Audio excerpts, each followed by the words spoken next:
And the 40% of you who have still not subscribed to the Ethicsverse, welcome to the coolest place to be. Every Thursday at noon Eastern, we are coming at you live from Austin. We are on the road. This is a road show, an Ethicsverse road show. So as we run through our quick announcements, drop your LinkedIn URL in the chat because your network is your net worth. Neither are big enough. And if you don't have a LinkedIn or you don't want to connect on LinkedIn, at least tell us where you are calling in from. We got people from all over the world today, and we have a really cool topic. It's called The Fine Line Between Maintaining Business Relationships and Bribery. It's not a bribe. How many times have you heard that? So we got the one and only Daniel Bleeker and the one and only John Hughes. Let's get a massive emoji explosion to get going as I run through these. Of course, if you're here for credits, you're welcome. You're going to get a bunch of credits, whether it's through SHRM or HRCI or the CCB. And of course, we are giving away books. You attend, you earn. You attend Ethicsverse, you earn, and you learn. How do you like that? And we give away free books because readers are leaders. My mom was absolutely right. We're giving away Allison Taylor's book, Higher Ground. It continues to be pushed. It continues to get high reviews. And so if you don't know Allison Taylor, you should definitely follow her on LinkedIn. Follow all of us on LinkedIn, by the way. But Allison is phenomenal, and her book is even better. There, I said it.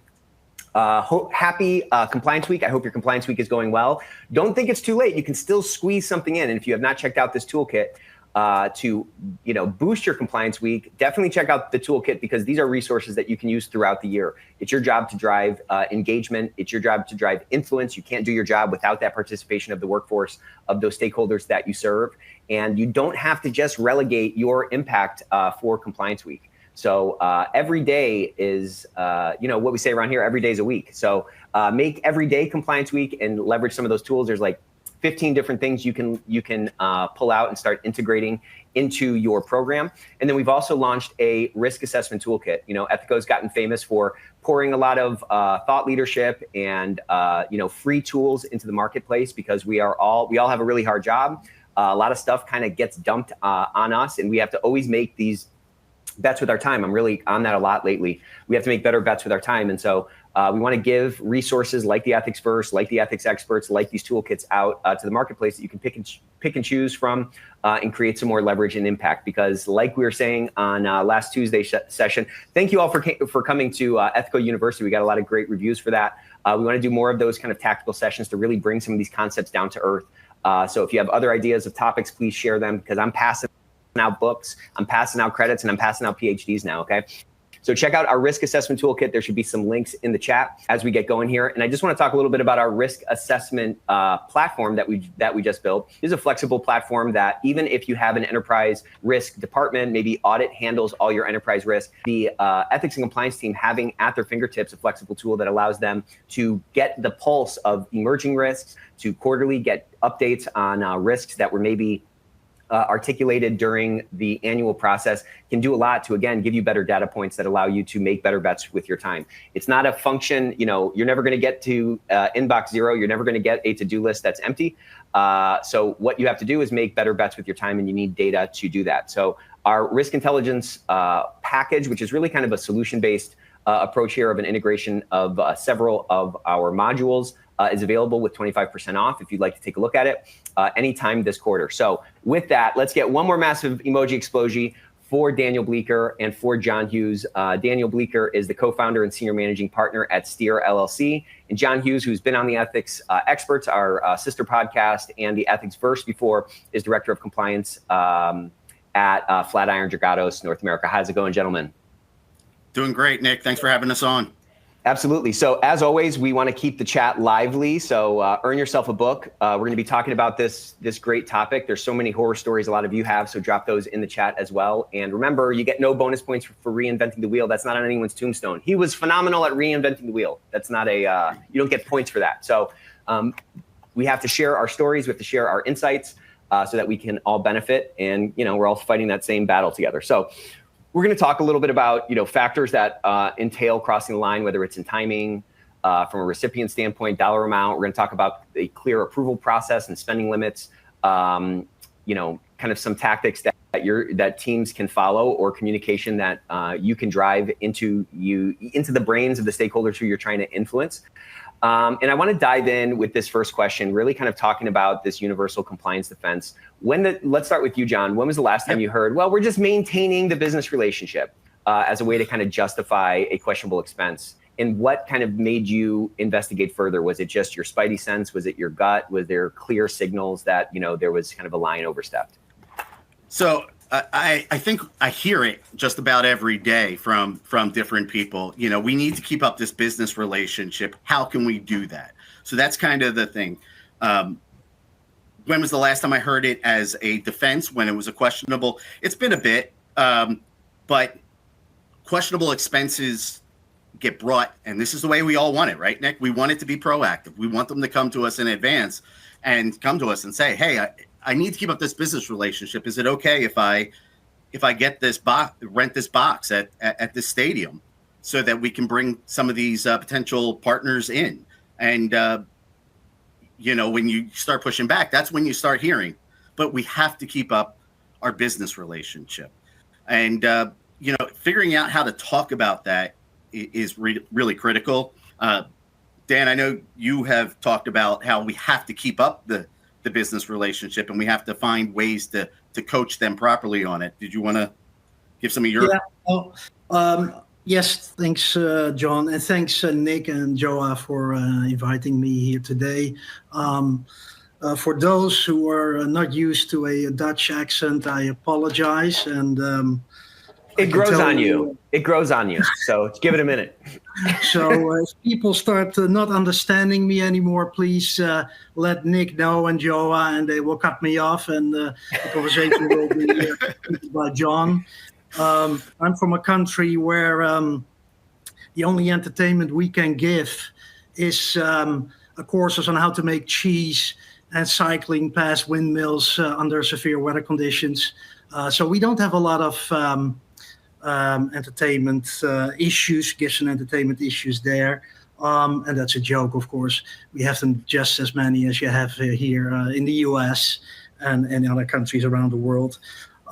Just what I would like to tell you a little bit about my experiences when investigating gifts and entertainment concerns that have been addressed either through a hotline or through other channels. And you do hear more often like, well, I've always done it this way. Or, it's a good friend of mine. We have hunting trips every year. And now we've been merged with another company. Now I suddenly can't do it anymore. And so, then of course, when someone is on a hunting trip with his best friend, who is working for the client, and you have family vacations together, that's a concern if people then think that they are in their right to use company money for private events, because after all, it's your best friend, and really the company should then start looking at their conflict of interest policies and make sure that these people are aware of it. So everything relates to each other. But what is very important, I think, when we are going to talk about this topic today, is really to not just continually blame the recipients of gifts and entertainment or the ones who give them, but also try to understand their position. I think that is critically important today, that we need to understand where are they coming from. They are in a position maybe where they have to reach targets, salespeople, for example, and sometimes there's a lot of pressure on them, and then they may forget what's right and what's wrong. And that's why compliance is so important. It's important that you become a partner to the business. The business feels comfortable about working with you as compliance officer or any position in compliance. And I see that too often in my practice, that compliance is seen as an impediment because we are not allowed to do this or that, and it is compliance task really to make sure that you engage and communicate with the business and try to support them in what you can do, what is, not just saying no to everything. And I know that we're going to talk about all of this, but that's why John is here and Nick, because I tend to go off track and say a lot of things that we're going to talk about later. But,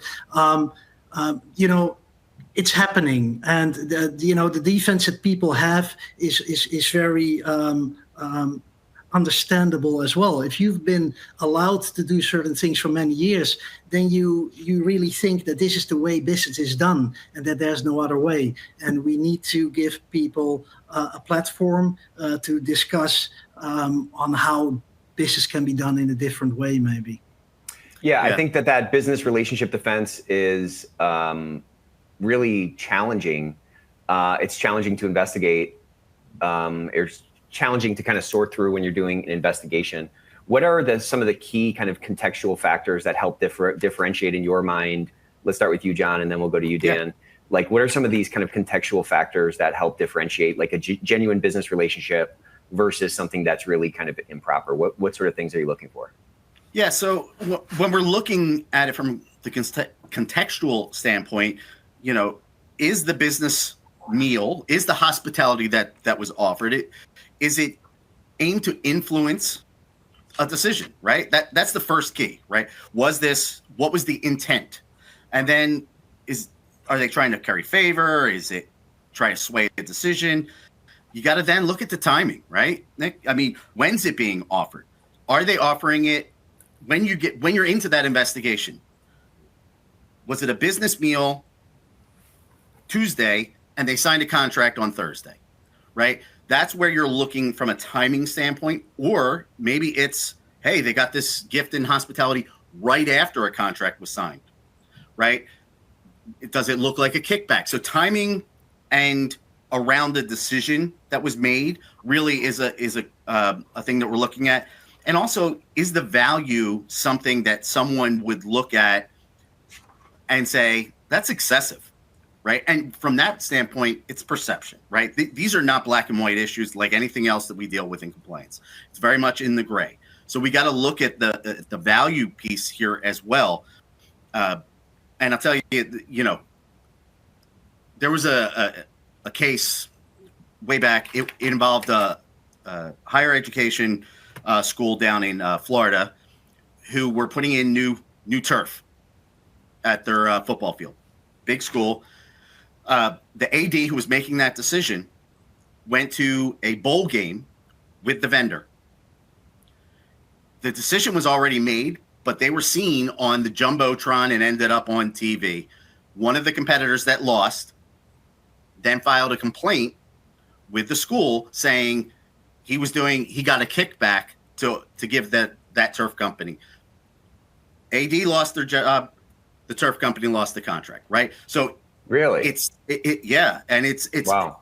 The appearance, right? It's simply appearance there, because it followed right after a decision was made. Obviously, a bowl game ticket in a box has a high value. It doesn't seem like it's a reasonable gift, right? It's viewed as unreasonable, and a competitor sees that and they complain. And that's where we, as compliance professionals, come in, and we have to look at it. And what was the timing? How much was this contract? What was the decision making? It all came through, and this person loses a career over it. So we got to think about it in those kind of contextual clues. I think, it's timing, it's reasonableness. There's a big difference between going out for a nice dinner after you sign a contract with someone because, you're both celebrating a good business deal versus, hey, here's a couple tickets to the Rose Bowl, right? Right. These are some of the factors I think you have to think about when you're getting into this, trying to find that line. Well, I hope the chicken fingers and White Claws were worth it for that AD. That sucks for them. Yeah, right. What were you gonna say, Dan? Yeah, sorry. I just wanted to add to that. That transparency is critically important if people claim entertainment on their expense reports. You have to know if they put down an excessive amount for dinner and they put down there this was a group dinner. It's always wise to look at whether it was really a group dinner. So you need to test that. And if and we've seen it many times, group dinners suddenly turn out to be just a one-on-one with the client shortly before the signing of a contract. And then these excessive dinners, of course, like John said, the perception is then wrong, and that can put the company in serious in a difficult position. Now, and I know we probably get there later, but it is important to understand that for companies that in general, that they consider, and I think the DOJ in their ECCP is also always referring to that, that companies consider incentivizing compliant behavior. That is a very important aspect. And that is a difficult topic because sometimes how do you determine whether there was compliant behavior, and how do you actually reward that? Now, you can't take them to the Rose Bowl. You know what I mean? Right. Well, exactly. Well, that's one of those things. You can. What was I going to say, Nick? Yeah. So. What you really need to do is you should consider that the incentivizing. It's a very difficult topic, and that's where you need the buy-in from the company, and that these are always very difficult discussions. That's a great point, Dan. Right, we need that CEO support on having this conversation with the sales team. Right, when we say, "Hey, look, there's got to be some restrictions here." We're not saying you can't do business. Hospitality is a key useful tool for our business development team, but there have to be some limits here that protect the company. And I try and put it up as guardrails, right? The company can move as fast or as slow as it needs to. We're here to put up some guardrails to make sure you're not flying off the side of the highway when you're doing it. And that's where building that trust and getting that tone at the top commitment is important. I kind of think in graphs. Have you developed any kind of frameworks or like rules of thumb if we were picturing sort of a timeline going across the x-axis of like the signing of a contract? And then if we had like a smattering of points of interaction, whether it's a dinner or whatever, at various points, like prior to that being signed, at the time of signing or after, how does the like risk line change in your mind? Do you understand what I'm trying to? Yeah. No, absolutely. So, I think you have to look, and there's a couple cases that Dan and I had talked about in prep, that have to do with, one is the 3M case. It was an FCPA case, right? I think it was 3M from China. They were sending their people over to do facility tours. Okay. And look at where they might be putting in new plants and things like this. And they were setting it up where they were attending conferences and doing facility tours, but then it was all entertainment once they got here, right? So that graph, you're looking at it from the different stages of the contract, right? Were they trying to influence them at the very beginning?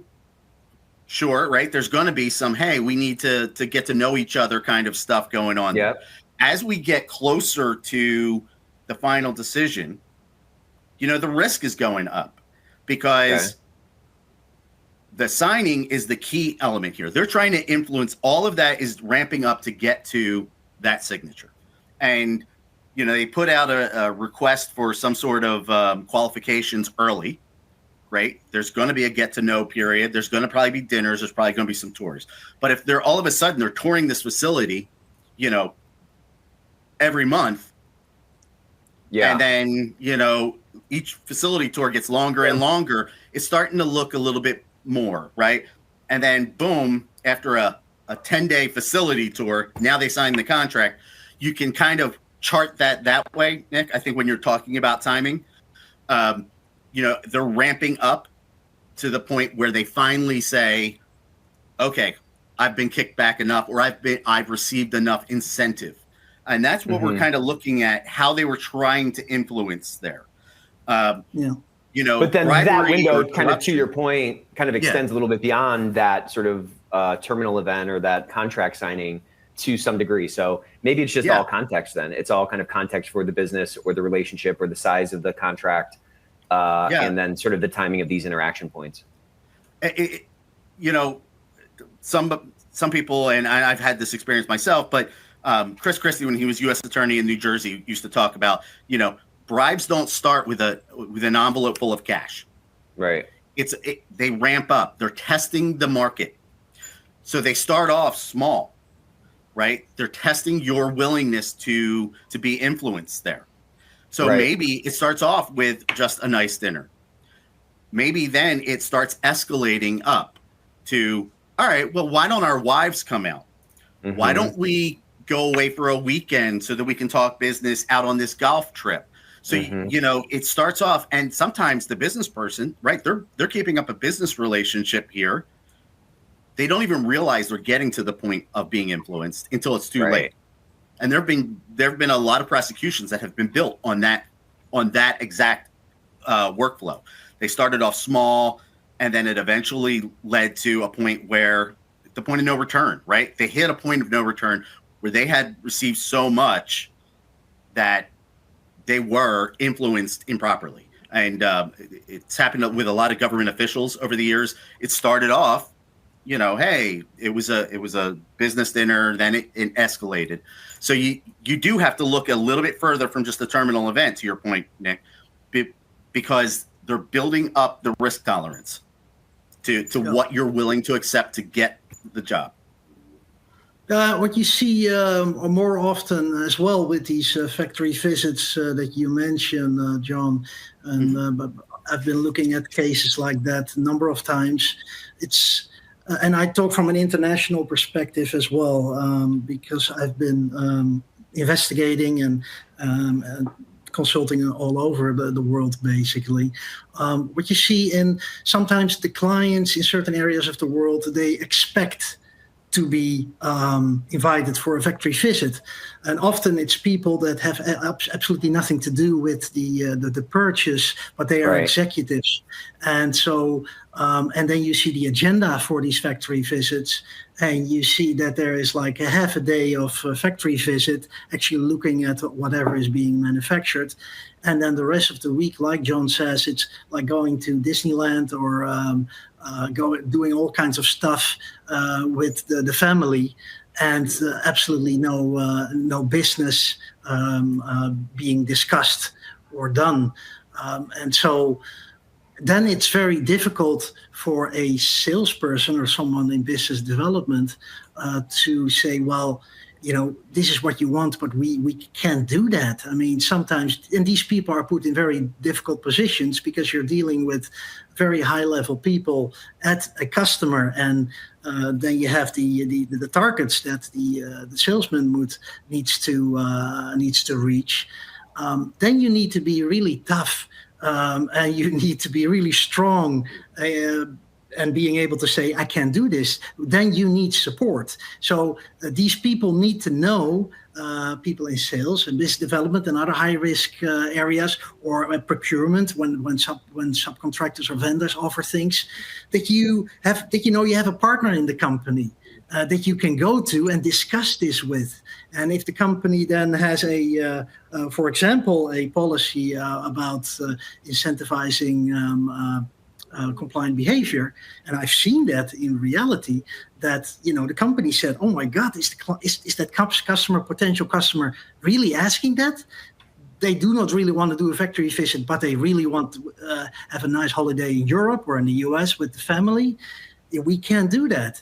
And I have seen it in multiple cases that the company withdraws from that specific project, and the employee that has reported this is not receiving a discount on his bonus, for example, or he still gets his bonus. So sometimes it happens that the company actually gives him an additional bonus for walking away, but it's a huge step, because it's I've seen, in multi-billion-dollar companies, these are big projects. You cannot just say, well, let's do it. It needs to be reviewed, and it needs to involve different layers of the company. It cannot just be compliance deciding that either. Compliance needs to discuss that internally. It's all about communication, and but it happens, absolutely. Yeah. So, and different regions too. Yeah. Yeah, because you're saying different regions might have different sort of cultural, foundations that can kind of cause some different behaviors, at least from a different vantage point.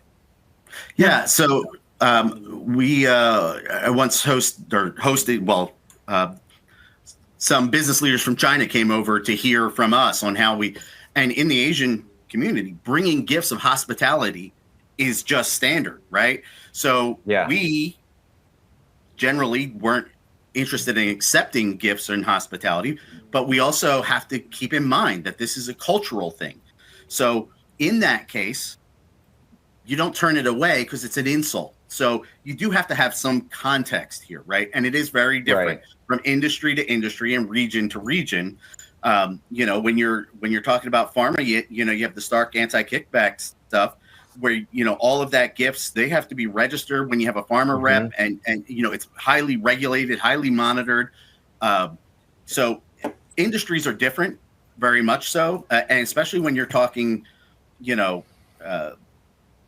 industries where this is commonplace, right? Where going into a new country, you do have to, build this personal relationship. Dan, I think you've dealt in the Middle East and you had this experience a bit, didn't you? Well, yeah. I'd love to hear this. Middle East, but also China, like you just mentioned, John.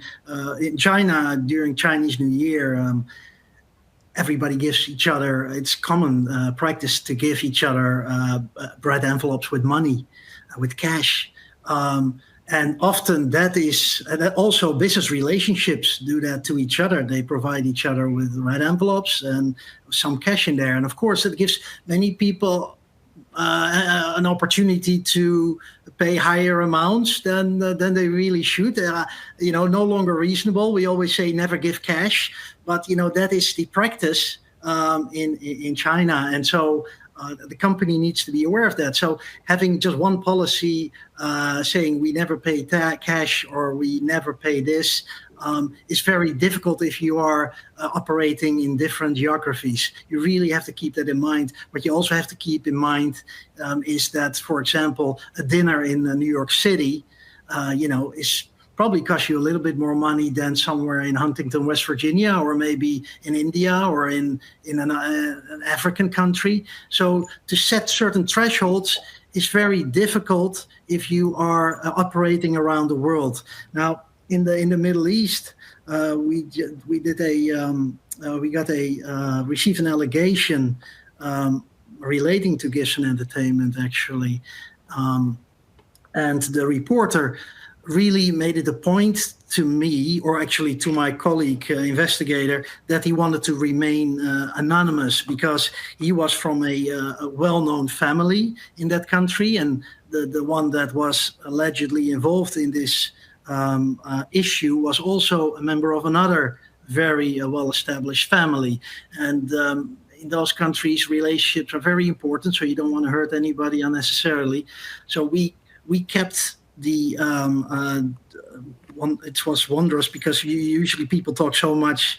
It's very difficult to keep people completely anonymous, especially if there's a lot of people involved in the issue. But the reporter remained anonymous, and we closed the investigation and established that the allegation, actually the violation took place, and disciplinary action was taken.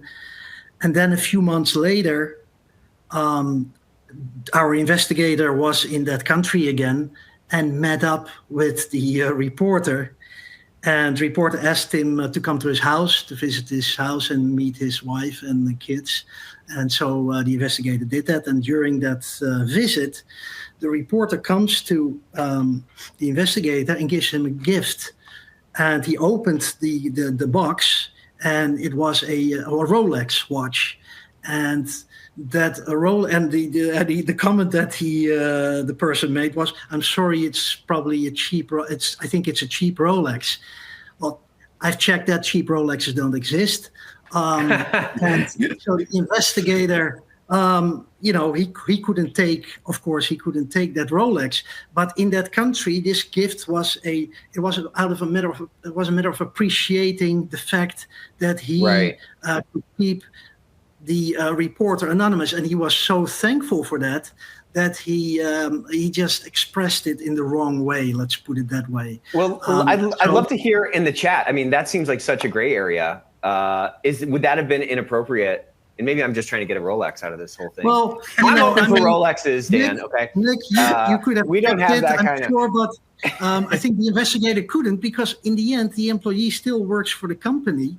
And, by offering a Rolex to an investigator, you put yourself in a position in the future that if you get involved in any allegation, you may expect some preferential or treatment. And I think that is where it goes wrong. So I mean, they could, though, add a policy for like a Rolex recusal and say, I can't do this one. I actually, what I advise the company, if it's a cheap Rolex, it's allowed. But since you don't exist, as long as it's deemed a cheap Rolex. So that's a pretty interesting story. I think part of the challenge with this is that there's so many different sort of opportunities, whether it's a seller doing it on purpose, a seller doing it sort of on accident. People in your organization can be sort of subjects to this. On the other side, if they're buyers, right, they could do it on accident. They could do it sort of by signaling their greed that they love buying the bottles of wine and so forth. That can kind of give an in to a seller that, okay, they can sort of juice this a little bit more. John, you spoke earlier about this concept of the appearance of impropriety. How do we kind of communicate that? Because that principle really spans sort of both of these sort of sides of the coin that are really difficult to articulate. We're fighting against human nature. We're fighting against a lot of sort of market forces, individual incentives, and all of that kind of stuff. How do we kind of communicate that concept, that principle in a cogent way that really ends up changing people's behaviors? Yeah, I mean, this is really the tough one, right, Nick? I mean, because a lot of, and somebody brought this up in the chat, why can't we do it, but our competitors can? Yeah, right. And that's right. We get into this because that is sometimes the threshold you look at, right, from a perception standpoint. If the entire industry is doing it, is it wrong, right? If this is the way everybody does it, is it wrong? That's where your company culture comes into play, and your business has to make a decision on that. And that's not compliance making that in a vacuum, right? We're guiding, we're giving, our leaders and our business units guidance. They're ultimately deciding what that risk threshold is going to be. We can give them all the information in the world. We can tell them, hey, this could be viewed as a problem. If a competitor looked at it. One of the ways I do it in training these days is if you take something and all of a sudden it shows up as the headline on, MSN News, would you be comfortable going to your next barbecue in your community with everyone having seen, X person accepted a Rolex, right? For awarding a contract, and they've been accused of. So that, in my mind, you're always kind of framing it that way with our leaders, right? Would you be comfortable if this became a headline somewhere? Would you be okay going out to dinner with your friends and they saw a headline that you made a business decision, a questionable decision, or because some of this stuff is going to come out. It depends on what industry you're in, right? How much it comes out, right? Always. But think of the Coldplay situation, right? How did that play out? That totally private, right? It's a private company, private business. There's no public, issue here. It was two employees and a private employer, and it hit social media, and boom, all of a sudden, neither one are with the company anymore. But that's what can happen. And are you okay with the decision you're making being thrown open like that publicly? You should always kind of use that as your guide. So that's what I try and lead the business leaders towards. Are you going to be okay? Will you still feel comfortable after making this decision in your social circle? If not, that's your spidey sense telling you, hey, this may be wrong. And, and I use the spidey sense with, just like you do, Nick, right? Like, is it setting off your spidey sense? Because if it is, then you probably need more guidance, and we can talk about ways to do it. And I'm not saying you can't go out on this golf trip with, this potential business partner, what I'm going to tell you is we should pay for it, right? That way, we're eliminating that perception problem. Right. If it's really critical, if you're telling me as a business, it's critical for us to build this relationship and that this is the way we need to do it, then we should be paying for it ourselves. Okay. Split the cost. Well, that's a That smart always frame. I mean, that's a smart frame because that then puts it on the person in question, the subject in question, to kind of justify that. And right. That really does raise the bar, or at least kind of clarifies this sort of gray, blurry line that I think a lot of people can hide in. Yeah, right. Are you willing to put some budget money towards this business event? And if so, then great. Then we've eliminated that perception problem. Go ahead, Dan. Yeah, the most difficult part here, John. Sorry, John, I was interrupting you. Yeah. I did it again. Yeah, you just keep doing it. Just kidding. Go ahead. I know. I apologize to everybody. I'm kidding. All right, go ahead though. No, it's okay. But what John says, I concur, and it's like the most difficult part is trying to communicate that to senior level in the organization. It's easy to say, would you pay this, and would you feel comfortable explaining this to your kids that you did this?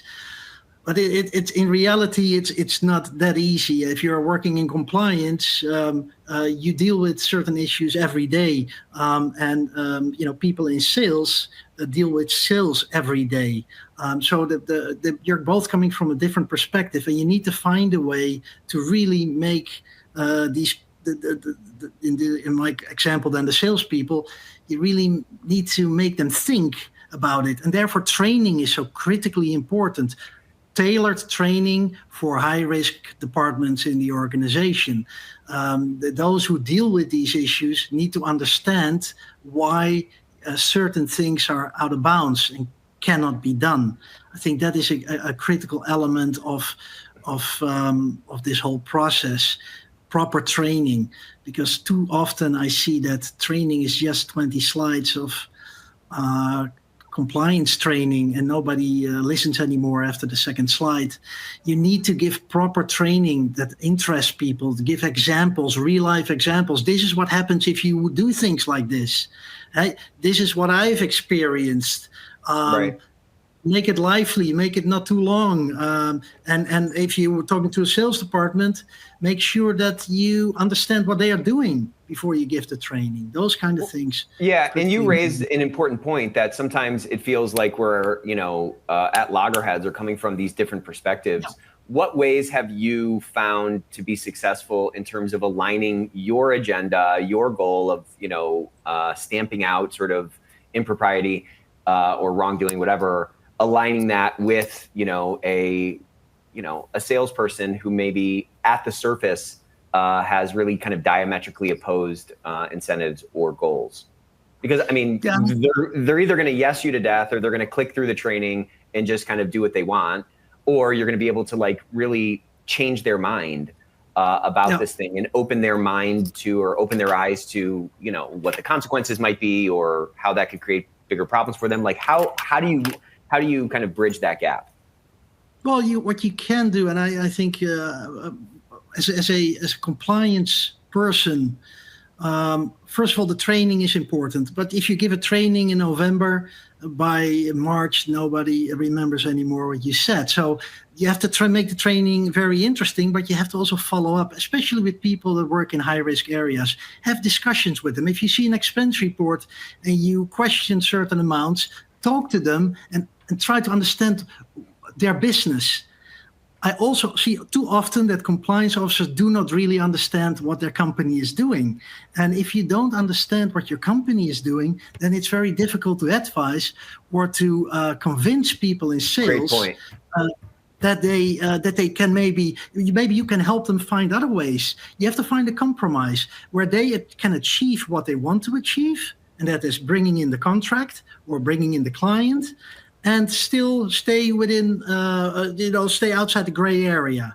But you, as a compliance officer, you can help them with that. but therefore that they need to feel comfortable with you. So that is often keep talking to these people. Wherever you see them in the company, have a chat and try to understand what they do on a daily basis, because that's what you have to do as a compliance officer. Your function, you're supporting the business.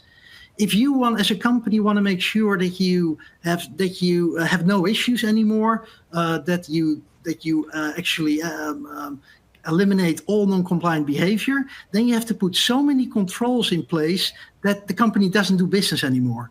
And then there's no money, and then the company goes bankrupt, blah, blah, blah. So what you have to do as a compliance officer, you do your risk assessment. And you say, how far can we go with this? And so you talk to the business and you say, what do you want to achieve? And why do you think you need to present gifts to this specific client? Or why do you need to entertain them every month for so many $100s? What do you think you can achieve there? So, and if you talk about that, I think in 90% of the cases, you can finally come to a conclusion that there is other ways, that there is a middle way to achieve what you want to achieve without creating a perception that you are bribing a third party.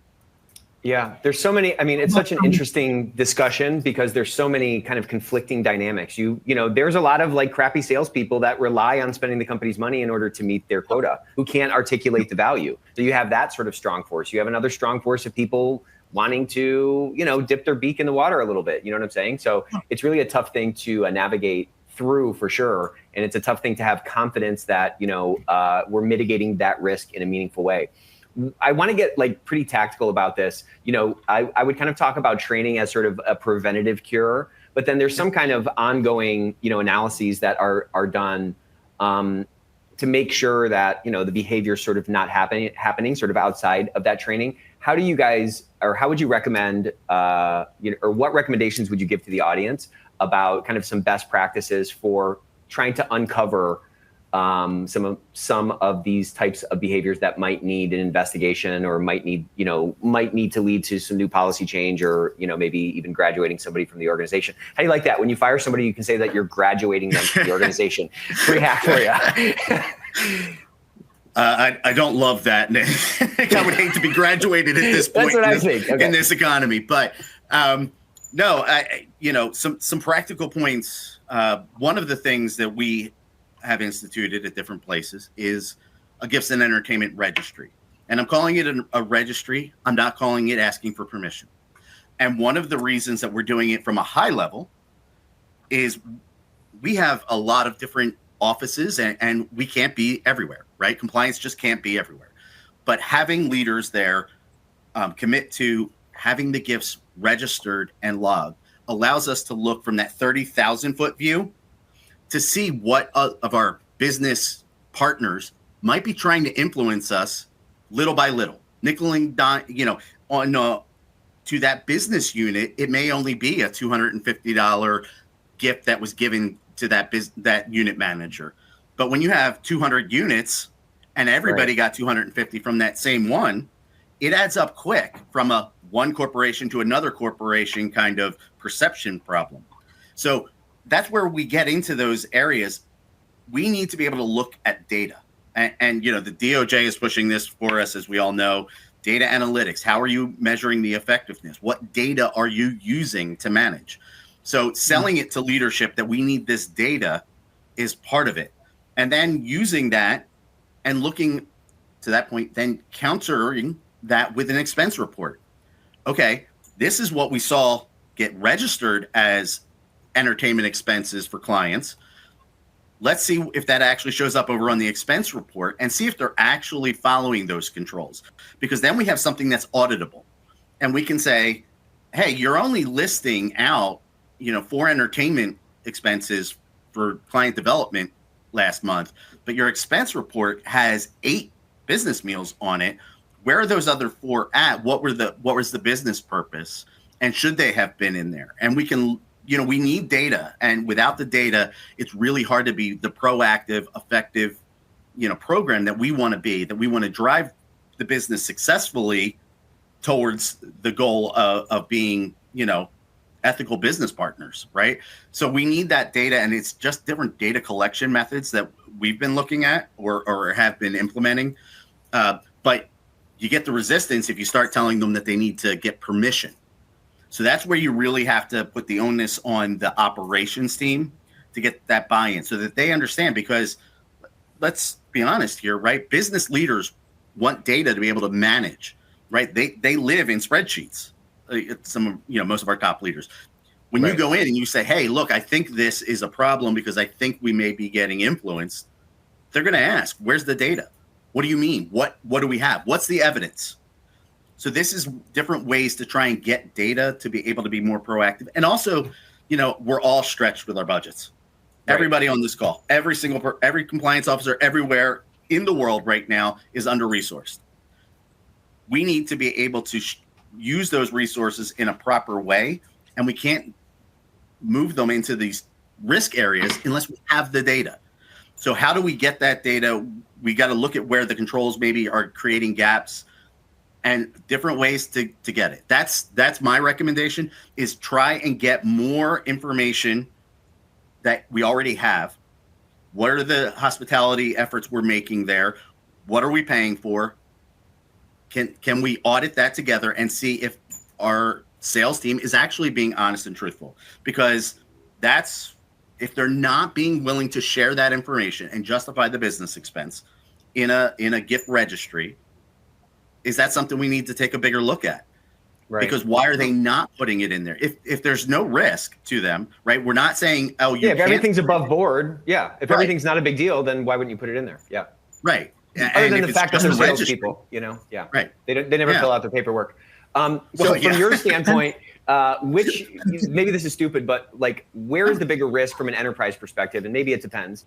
But is it on salespeople misappropriating company funds to try to drive undue influence in the marketplace, like dollars going out, or do you think it's more as a buyer, people getting influence in buying tools or doing deals again with the company's money? With vendors by accepting the bribes? Like, is it pushing out the bribes or getting the bribes? I think that's industry specific, Nick. Okay. I really think that's industry specific. So I work for a government contractor. So it's a death blow if we're giving gifts to government officials, right? We'll be debarred, we'll lose contracts. To me, that's the higher risk. So we put a lot of effort there in making sure that everyone understands that risk there.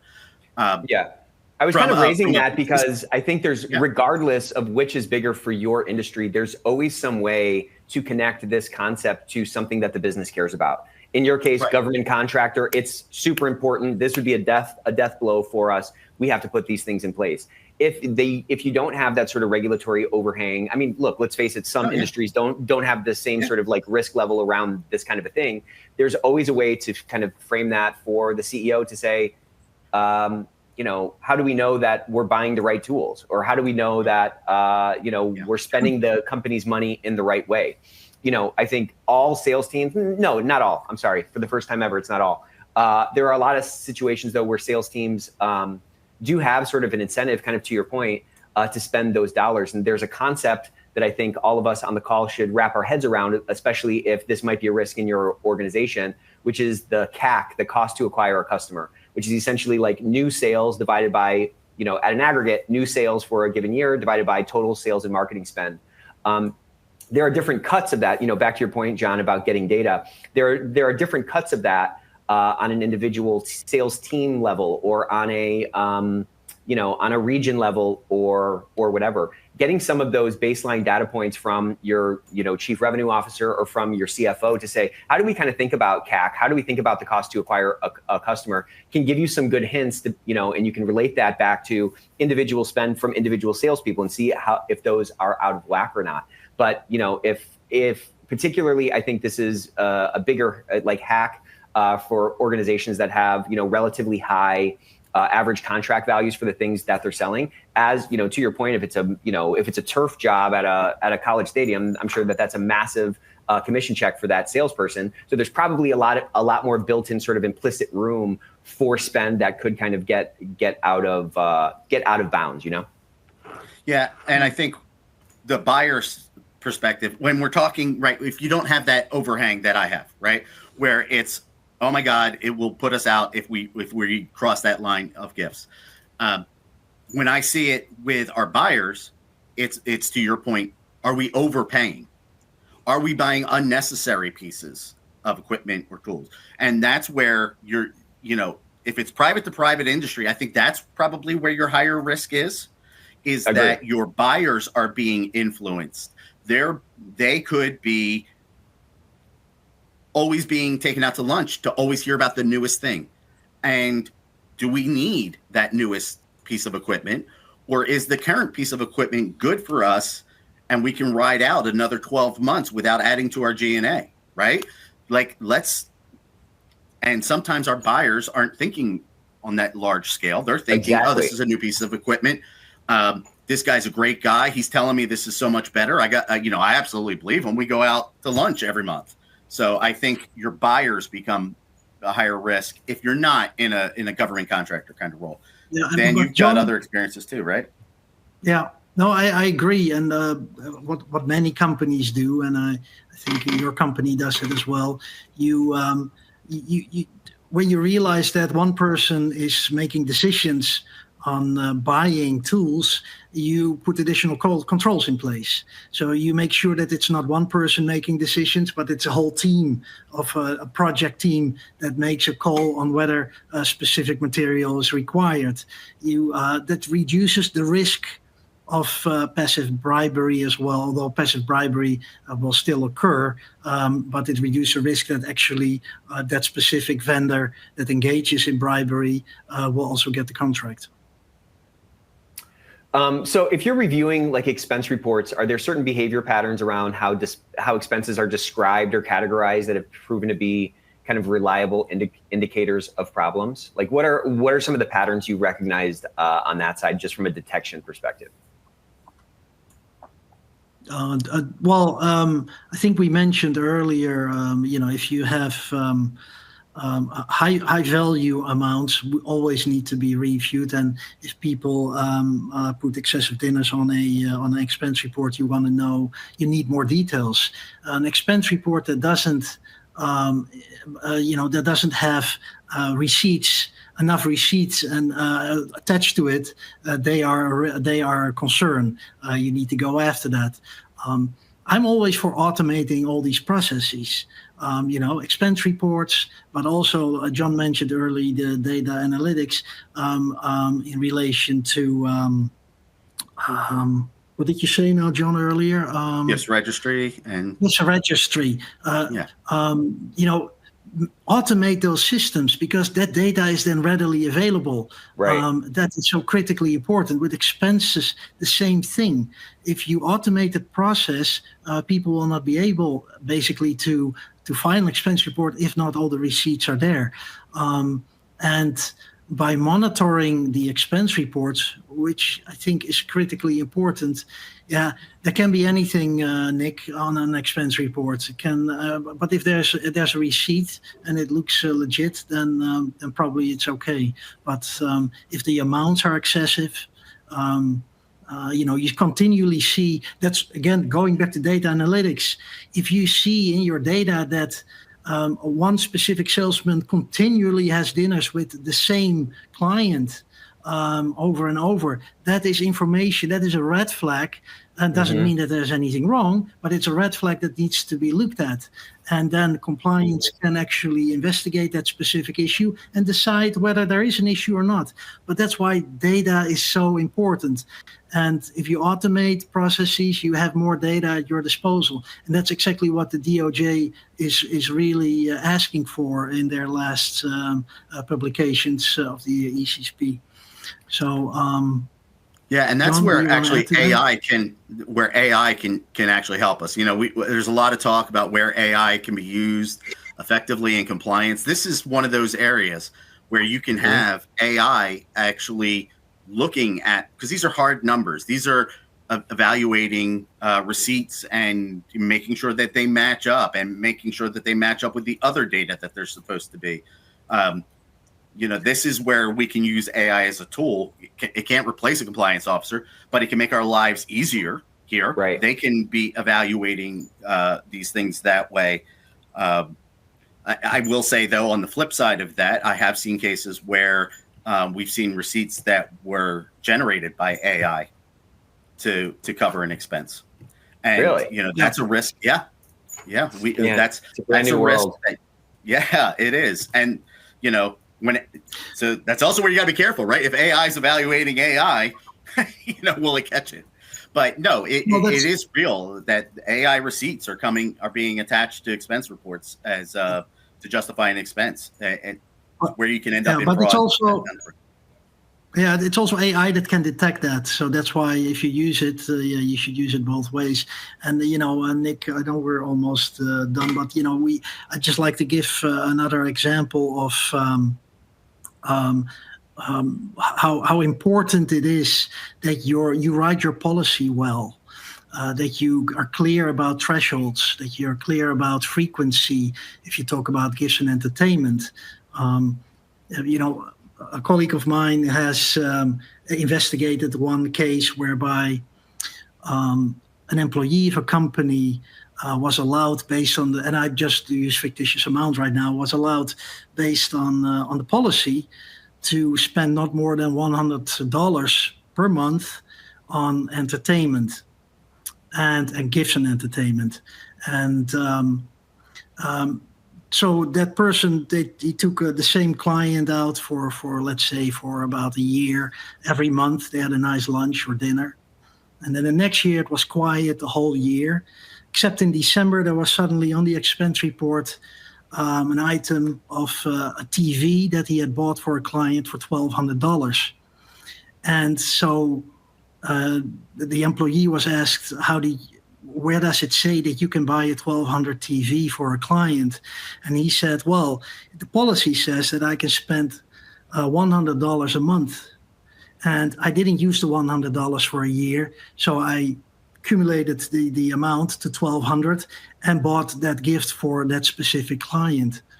And of course he was wrong for many reasons, but it shows that some people are really going to dive into your policy, trying to find a way to abuse the system, and that's why it's important that you write your policies well, and that you describe thresholds and etc. and frequency. Yeah, and be able to anticipate where it goes wrong and go back to that policy and alter it as new hacks to it, new things that you haven't been considered have been sort of gotten around with. So yeah, sorry. Yeah, go ahead, Nick. Sorry. No, please. No policy. I'm going to do it again, Nick. I did it again. I apologize. It's all good, man. This is how we do it. It's just a couple of pals having a chat here. Yeah. You were going to say no policy what? No, I said no. Policies are never perfect. Compliance programs are never perfect either. That's why, again, the DOJ always, hammers on continual improvement, and continual improvement means.